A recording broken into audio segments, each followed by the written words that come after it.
우리들의 코인에게 돌을 던지던 친구들이 돌을 내려놓고 고개를 숙입니다. 자세한 내용 함께 살펴봅니다.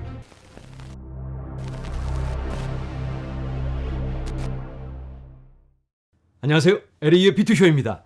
이번 영상에서는 흥미로운 소식들을 몇 가지 나눠볼 텐데요. 그 전에 지난 영상에서 제가 하드 지갑의 위험 요소에 대해서 함께 나눠봤습니다. 이런 레저, 디센트, 그리고 트레조, 이런 지갑들을 우리가 안심하고 사용해도 되는 걸까? 그런데 영상 내용이 워낙 길어져서 제가 편집을 하다 보니 불안감을 너무 조장하는 그런 내용들로 비춰진 것 같습니다. 물론 믿어야 하는 부분이 있는 거지요. 하드 지갑을 쓴다면 이 제조 회사, 이 회사를 어느 정도는 믿기 때문에 우리가 사용하고 있는 건데, 그런데 검증할 방법이 없는 건가? 이거 계속 사용해도 될까? 이런 불안감이 생길 수밖에 없는데, 일단은 오픈소스에 대해서 잠깐 말씀을 드려보겠습니다. 자, 트레조란 지갑이 오픈소스라고 말씀을 드렸죠. 이 화면에서 보이는 이 사이트는 GitHub이라는 사이트입니다. 이 사이트에는 트레조가 어떻게 만들어져 있는지, 어떤 코드로 이 지갑이 구성되어 있는지를 낱낱이 볼 수가 있습니다. 누구나 들어가서 다운받아서 코드를 보고 똑같이 만들 수가 있다. 그래서 어떠한 보안이 이루어져 있는지, 어떤 식으로 검증을 하고 어떤 식으로 사인을 해서 보내는지, 그리고 펌웨어도 여기에 들어 있습니다. 이렇게 투명하게 다 공개가 되어 있는데, 그런데 지난 영상에서 제가 개발자들이 맘먹고 이 오픈소스와 다르게 만들어서 이 지갑에 담아서 보내면 어떡하냐, 이런 말씀을 드렸죠. 그런데 그건 매우 희박한 가능성이라고 볼 수 있겠습니다. 왜냐하면 이 트레저의 오픈소스와 만들어진 결과물, 이걸 검증할 수가 있습니다. 여러 3자 회사들이 이걸 가지고 검증을 하고 이 코드로 만들어진 이 결과물인지 이걸 검증을 해서 발표를 하게 됩니다. 그래서 트레조에서 인정하지 않은 펌웨어가 이런 지갑에 쑥 들어가서 사용이 되려고 하면 삐삐삐삐 하고 경고가 나갑니다. 그래서 쉽게 이런 걸 조작해서 펌웨어를 바꿔서 지갑에 있는 내용물을 훔쳐가기는 매우 어렵다. 그런데 지난 영상에서 예를 든 건 트레조가 망할 것 같아서 에라 모르겠다 고 한탕에 먹자 코드 바꿔서 내놓자마자 사람들이 펌웨어가 새로 나와서 하고 다운받아서 그걸 사용한다면 위험할 수가 있는 거니까, 우리가 이런 펌웨어가 나온다면 바로 다운받아서 사용하지 말고 시간을 갖고 이게 충분히 검증이 되었는지 먼저 확인을 한 다음에, 이왕이면 한참 후에 남들 다 사용하고 나서 사용한다면 별 무리가 없을 듯 보여요. 그리고 펌웨어를 업데이트하지 않는다고 해서 코인을 받지 못하는 건 아닙니다. 예를 들어서 어떤 지갑이든지 마찬가지예요. 레저, 디센트, 트레조, 기타 등등 어떤 지갑이든지 받을 때는 아무 상관이 없다. 이 지갑이 망가져 있어도, 분실되어 있어도 코인을 받을 때는 아무 문제가 없습니다. 나중에 복구를 한 다음에 그 코인을 찾을 수가 있습니다. 이 지갑은 코인을 보낼 때만 필요하다. 왜냐하면 우리들의 코인은 저기 어디 블록체인에 저장이 되어 있습니다. 이 지갑은 프라이빗 키, 개인 키만 들어있다, 열쇠만 들어있다, 이렇게 생각하시면 됩니다. 그래서 내 블록체인에 있는 어디엔가 있는 내 계좌에 코인이 와 있으면 이 열쇠를 가지고 열어서 그걸 다른 데로 보낼 수가 있는 겁니다. 그래서 펌웨어 업데이트에 대해서는 민감하게 생각하실 필요가 없고, 나중에 업데이트를 해도 아무 상관이 없습니다. 지갑 관리 프로그램을 사용하는데 어려움이 있다, 그러면 어쩔 수 없이 업데이트를 해야 되겠죠. 하지만 그것도 코인을 보낼 때 필요한 겁니다. 받을 때는 아무 상관이 없으니까 펌웨어 업데이트는 늦게 할수록 좋다, 이렇게 말씀을 드리고요.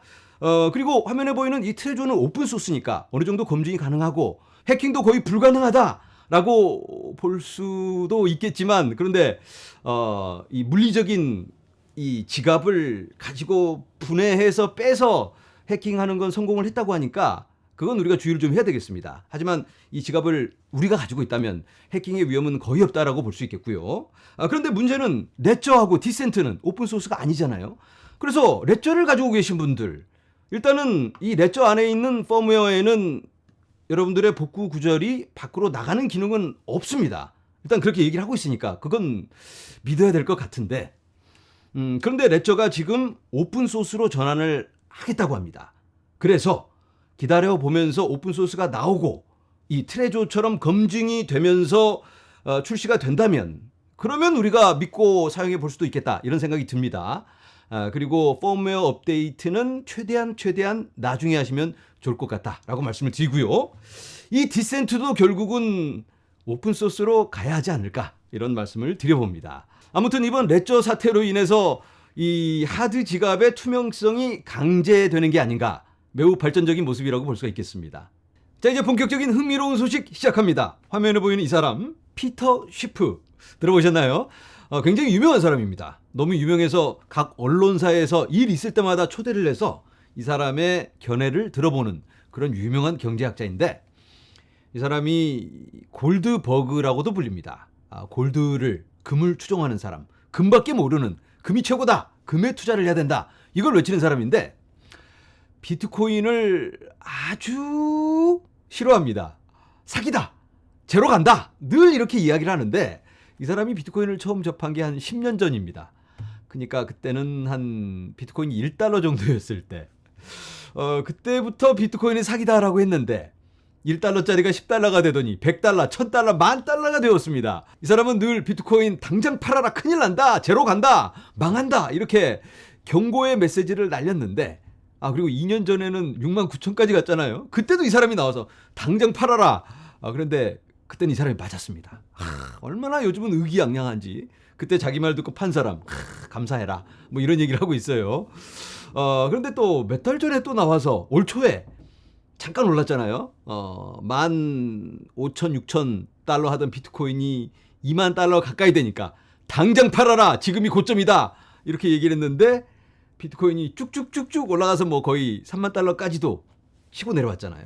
그래서 이 사람이 또 웃기게 됐는데, 아무튼 이 사람이 아직도 비트코인을 사기다라고 해왔었는데, 짜잔, 비트코인 오디널에다가 NFT를 출시한다. 아니, 이것도 무슨 소리일까? 비트코인 사기라며. 그런데 그 사기 플랫폼에다가 NFT 콜렉션을 출시를 하겠다라고 발표를 했습니다. 사람들이 배신감을 느끼겠죠? 그동안 사기네 뭐네 온갖 욕을 다 해가면서 그렇게 비트코인 사기다 이렇게 말해놓고 이제 와서 그랬더니 이 사람이 그런 거 아니야, 잘 봐 하면서 이 사람이 자기 NFT 이거 보여줍니다. 이거야, 이거 봐, 골드를 들고 있잖아. 골드 선전하는 거다. 다만 비트코인에 투자하는 사람들도 이 멋진 아트를 접할 수 있도록 자기가 기회를 주는 거다, 이렇게 얘기를 하는 겁니다. 이거 어떻게 받아들여야 되나요? 이 사람이 비트코인을 욕하는 게 맞나요? 비트코인이 사기가 맞나요? 다만 비트코이너들한테도 이 멋진 그림을 감상할 수 있는 기회를 주는 걸까? 참 저도 혼란스럽습니다. 이걸 어떻게 받아들여야 되나. 여러분들, 이거 멋진 아트죠? 골드를 들고 있는, 골드가 최고다, 비트코인 말고 골드가 최고다라는 그런 그림입니다. 다만 이걸 이제 비트코인 오디널에 올려서 비트코인 블록체인 위에서 아무도 조작할 수 없게 안전하게 이 아트를 디지털로 판매를 하는 겁니다. 자, 댓글을 보니까 펌프, 이 사람은 유명한 비트코이너입니다. 이 사람이 잘 왔어, 기다리고 있었어, 이렇게 얘기하니까 피터 시프가 그런 거 아니라니까, 금 선전하는 거야, 금. 그런데 만약에 비트코인이 사기인 걸 내가 잘 알지만 만약에 내가 틀린다면 비트코인 하는 친구들 이걸 통해서 돈을 벌 수도 있는 거니까 이 오리지널 프린트가 나중에 큰 돈이 될 수도 있겠지? 그러니까 뭐 기회를 한번 주는 거다, 이렇게 얘기를 하는 겁니다. 사람들이 욕하고 난리가 났습니다. 제정신이냐, 맞는 거냐, 이 사람은 옛날에 당신이 비트코인에 욕할 때가 좋았다, 그런데 이제는 한통속이 돼갖고 당신도 이제 스캐머가 됐다, 뭐냐 이게, 이렇게 얘기하니까 아니다, 스캐머 아니라니까, 오리지널 아트다, 아트. 디지털 버전으로 확실하게 그 가치를 유지하려면 비트코인보다 좋은 선택이 없잖아요. 이거 어떻게 받아들여야 될까요? 여러분들의 생각은 어떠신가요? 피터 시프, 그동안 비트코인 사기다라고 그렇게 외쳤는데 여우와 심포도가 아니었나. 저 포도는 아마 실 거야. 비트코인은 사기여야만 해. 이렇게 사기이기를 바랬던 피터 시프가 시대의 흐름이란 게 있잖아요. 그래서 이제는 어쩔 수 없이 대놓고는 비트코인 이렇게 찬양을 할 수는 없는 거니까 사기지만 골드를 홍보하기 위한 수단으로 그냥 쓴다. 이렇게 한번 해주는 듯한 이런 모양새로 접근을 하고 있습니다. 비슷한 경우가 또 있죠. 비트코인 사기라고 했던 워렌 버핏, 그 사람도 비트코인 뭐 쥐약이네 독약이네 그렇게 사기다 욕을 하더니 브라질에 있는 누뱅크를 통해서 코인 산업을 확장하면서 투자를 하고 있습니다. 그리고 비트코인을 또 욕하는 대마왕이 있다면 JP 모건의 제이미 다이먼, 그렇죠. 그 사람도 툭하면 비트코인 사기다, 제로 간다 그렇게 주장을 했었는데 JP 모건이 이런 소식을 내나요. JP 모건은 금 가격 상승으로 비트코인 가격이 45,000달러에 도달할 수 있다고 말했다. 아니, CEO님은, 사장님은 비트코인 사기다, 제로 간다 이렇게 얘기를 했었는데 얼마 전에 몇 달 전에도 나와서도 비트코인 이제 꼬꾸라진다, 잠깐 뭐 은행 때문에 조명을 받아서 올라갔는데 이거 당장 꺼진다, 망한다 이렇게 얘기를 했었는데 아니 직원들이 이딴 소리를 해요. 사장한테 잘리려고. 사장을 물러보는 걸까 아니면 사장이 허수아비인 걸까? JP 모건의 근거는 뭐일까? 일단 그걸 먼저 살펴보도록 하겠습니다.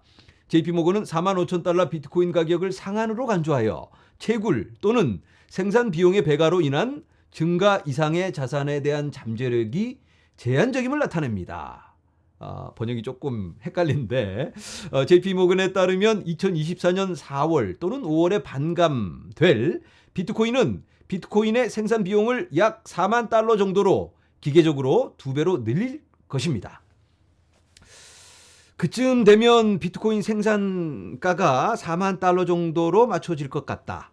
그래서 비트코인 가격은 언제나 그것보다는 높았습니다. 잠깐 꺼진 적은 있지만 경제 원칙에 의해서 생산가보다는 늘 높았으니까 4만 5천 달러 정도로 맞춰지겠다.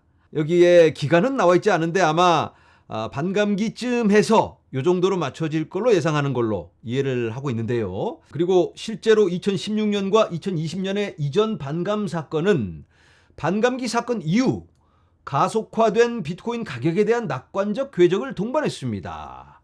뭐 다 아는 얘기잖아요. 반감기 후 희소성의 원칙에 의해서 보상으로 주던 코인을 반으로 줄여버리니까 지금 현재 비트코인이 하루에 900개 정도 시장에 유입이 되고 있습니다. 그게 반감기 후면 450개로 줄어듭니다. 하루에 450개씩 날아가는 겁니다. 그러면 당연히 경제 원칙에 의해서 가격은 올라갈 수밖에 없겠죠. 그 얘기를 지금 하고 있는 거예요.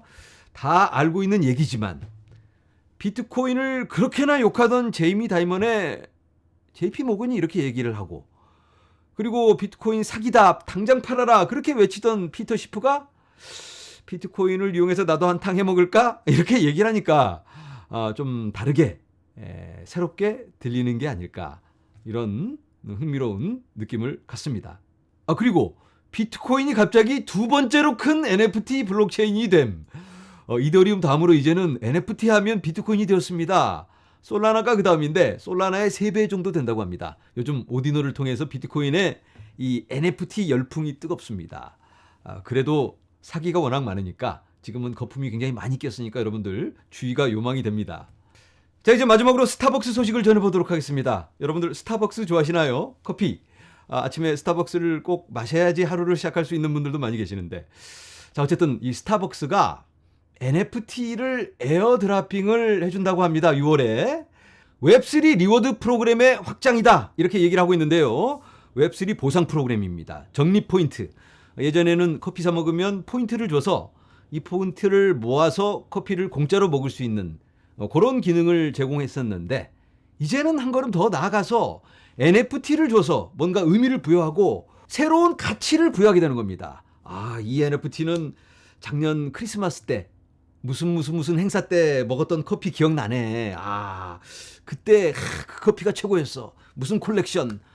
이 커피는 스타벅스가 어디하고 제휴해서 만든 여기에다 또 기능을 추가해서 이 NFT를 가진 사람은 뭘 할 수 있게 해준다든지, 메타버스에 들어가서 커피 머그를 공짜로 나눠준다든지, 아니면 어디 행사에 참여할 수 있게 한다든지, 이런 기능적인 것까지 추가를 해서 비즈니스를 확장할 수가 있습니다. 새롭게 펼쳐질 메타버스 세상, 우리가 아직은 어떻게 펼쳐질지는 모르겠지만 이런 것들을 보면서 시대의 변화가 피부로 와닿지 않나, 이렇게 느껴보는데요. 여러분들도 체감을 하고 계셔야 될 텐데, 여러분들 우리가 뒤처져서는 안 되겠습니다. 네, 영상을 마무리합니다. 시대적 변화가 온몸으로 느껴지는 지금인데, 코인의 가격은 별 볼 일 없지만 그래도 변화는 계속되고 있고 혁신은 나아간다, 우리를 기다려주지 않습니다. 비트코인을 그렇게나 욕하던 친구들도 이제는 고개를 숙이고 겸허한 마음으로 이제는 다가오고 있지 않나, 이렇게 느껴지기까지 하는데요. 이 변화의 시간, 우리의 선택은 무엇일까요? 오늘은 여기서 인사드립니다. 여러분, 감사합니다.